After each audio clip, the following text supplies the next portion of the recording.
Getting started with Git.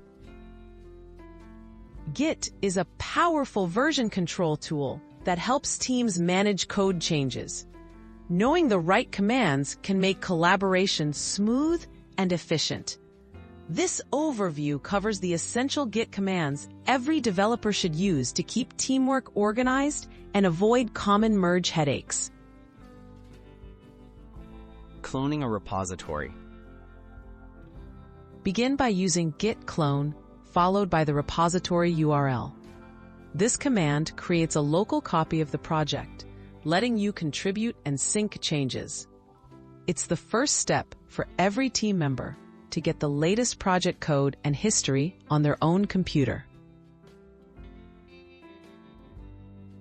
Keeping your code updated. Use git pull to fetch and merge changes from the main repository into your local branch. This helps you stay updated with your team's newest code additions and prevents conflicts before you start new work or push changes. Making and sharing changes. After editing files, use git add to stage changes, then git commit with a clear message to save them locally. To share your updates, use git push.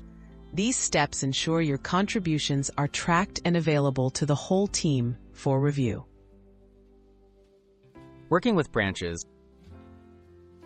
Branches allow multiple team members to develop features separately. Create a branch with git branch new feature and switch to it using git checkout new feature. This keeps the main code base stable and encourages parallel development without interference. Resolving conflicts and merging. When it's time to integrate changes, use git merge. If two team members edited the same lines, Git alerts you to a conflict, which you can resolve manually before completing the merge. These workflows keep everyone's code organized and help deliver better projects together.